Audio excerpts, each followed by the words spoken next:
Okay, this demonstration is going to address a fourth grade science standard that asks students to obtain and combine information to describe that energy and fuels are derived from natural resources and their uses affect the environment.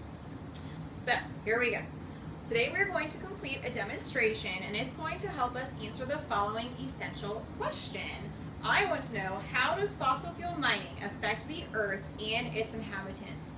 So before I begin the demonstration, I want you all to write in your science notebooks. You're going to do two things. First, we're going to draw a couple pictures. I want you to draw a picture of this cookie just the way it looks right in your science journals for me. Once you're done drawing a picture of the cookie, I want you to pretend that you are a bird flying over a habitat.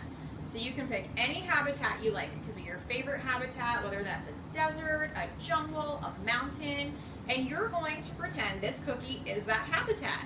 As you fly over it, what would that look like? If it were a jungle, what might you see if you flew over top of it? Same thing with a mountain, grasslands, deserts, whatever the case might be. So take a minute and draw a picture of your bird's eye view of your habitat. Last thing I want you to do in your science notebooks, your science journals, is I want you to make a prediction.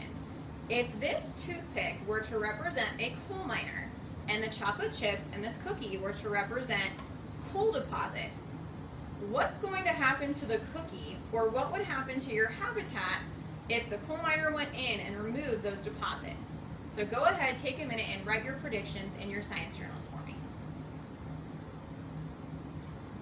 All right, so using this toothpick, I'm going to go ahead and pretend that this is my coal miner, and I'm going to take just a minute and try to get these chocolate chips or the coal deposits out of the cookie.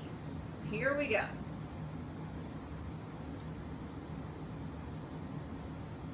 All right, and there's some chocolate chips really buried in there, so I'm gonna have to take my time and really try to get them out of there.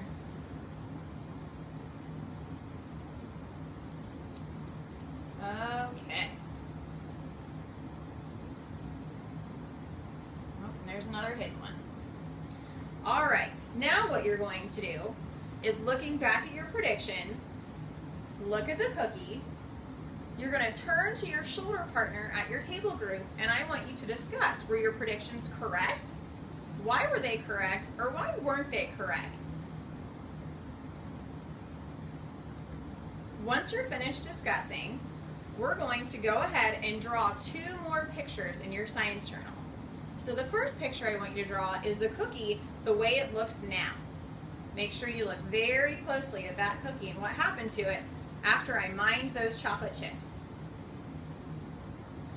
The second picture you're going to draw is, you're going to pretend this is your imaginary habitat again.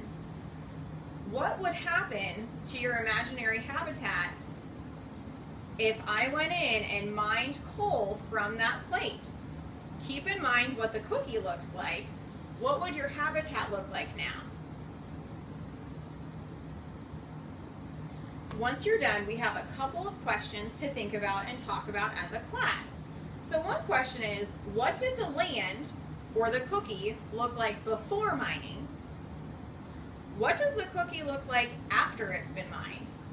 What would the land look like after it's been mined?